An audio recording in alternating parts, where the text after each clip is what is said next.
नमस्कार, welcome to the success point. अब कक्षा 8 की संसाधन एवं विकास वाली किताब के सभी पाठों का सार।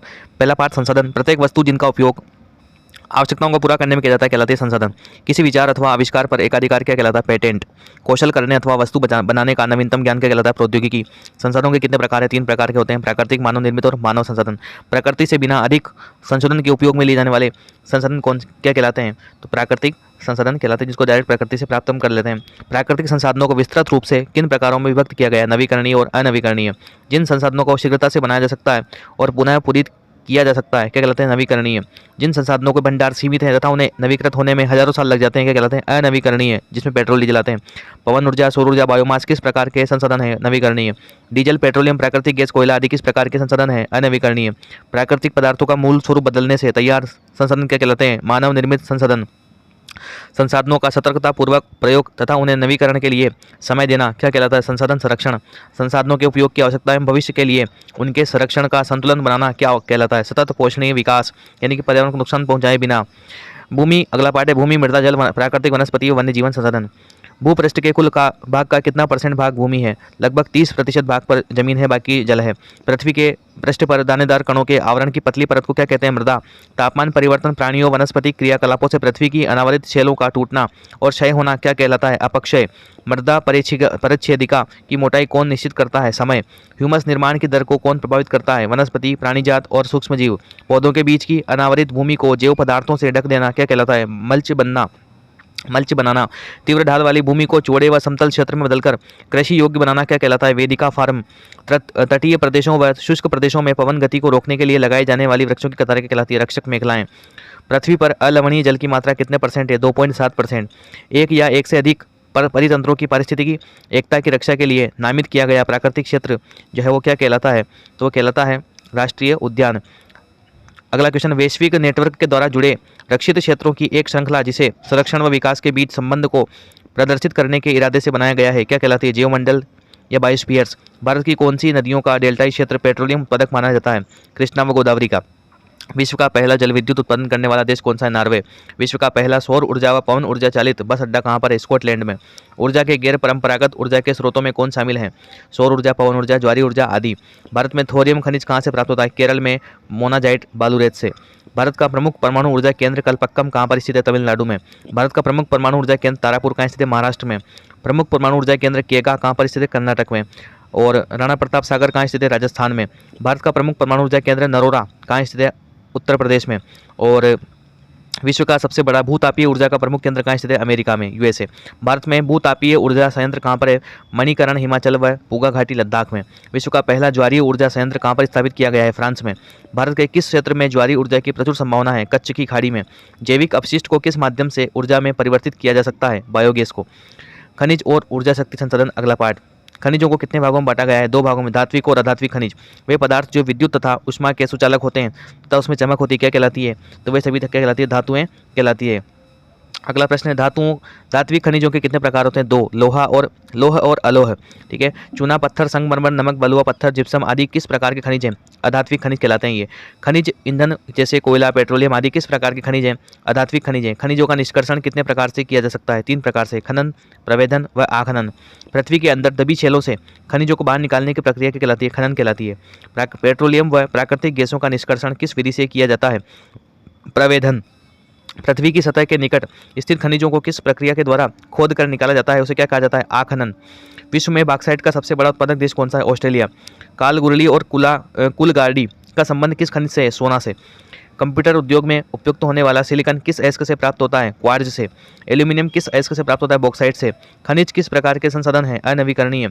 ऊर्जा के वे स्रोत जिनका उपयोग लंबे समय से किया जा रहा है तथा उनके भंडार सीमित हैं क्या कहलाते हैं?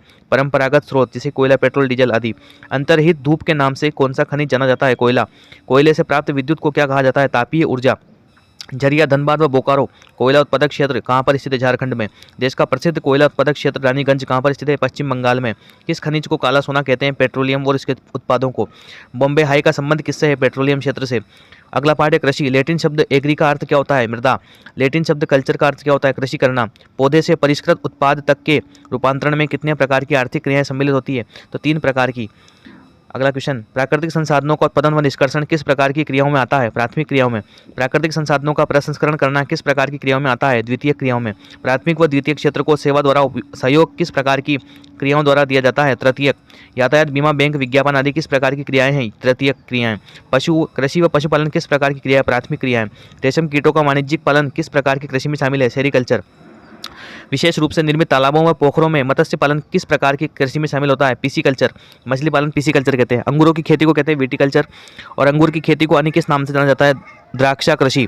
वाणिज्यिक उपयोग के लिए फलों, सब्जियों व फूलों को उगाना किस प्रकार की कृषि में शामिल है? हार्टिकल्चर, यानी कि बागवानी, हार्टिकल्चर। कृषक परिवार की आवश्यकताओं को पूरा करने के उद्देश्य से की जाने वाली खेती क्या कहलाती है? निर्वाह कृषि।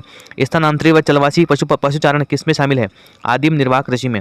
किसान द्वारा छोटे भूखंड पर एक वर्ष में एक से अधिक फसलें उगाना क्या कहलाता है? गहन निर्वाह कृषि। भारत के किस भाग में स्थानांतरित कृषि प्रचलित है? उत्तरी पूर्वी भाग में। भारत में स्थानांतरित कृषि को किस नाम से जाना जाता है? जूमिंग कृषि। स्थानांतरित कृषि को अन्य किस नाम से जानते हैं? कर्तन एवं दहन, यानी कि वनों को साफ करके उनको जला करके कृषि करना। मेक्सिको में स्थानांतरित कृषि को किस नाम से जानते हैं? मिल्पा। ब्राजील में किस नाम से जानते हैं? रोका। मलेशिया में लदांग। जब फसल उत्पादन व पशुपालन केवल उत्पाद को बाजार में विक्रय के उद्देश्य से किया जाता है तो इसे क्या कहते हैं? वाणिज्यिक कृषि। जब भूमि का उपयोग भोजन व चारा उत्पादन दोनों के लिए किया जाता है तो इसे क्या कहते हैं? मिश्रित कृषि।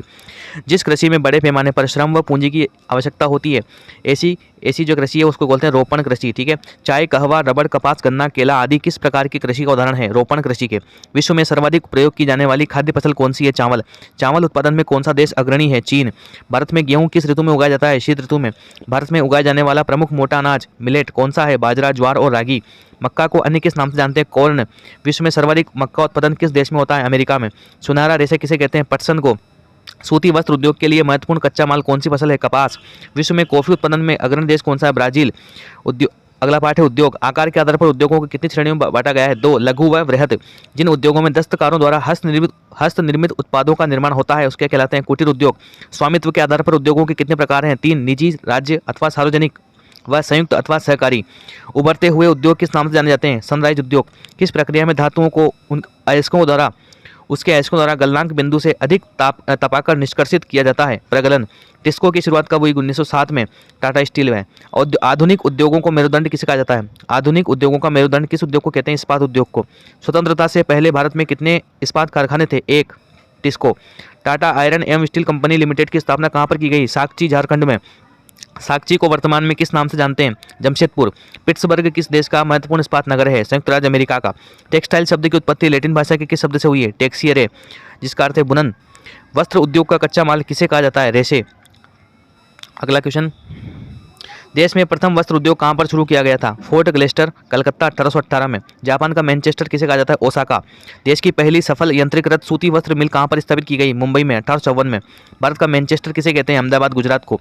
अगला पाठ मानव संसाधन। मानव संसाधन मंत्रालय की स्थापना कब की गई? 1985। राष्ट्र का सबसे बड़ा जल संसाधन किसे माना जाता है? लोगों को। भारत का औसत जनसंख्या घनत्व कितना है? 382 व्यक्ति प्रति वर्ग किलोमीटर।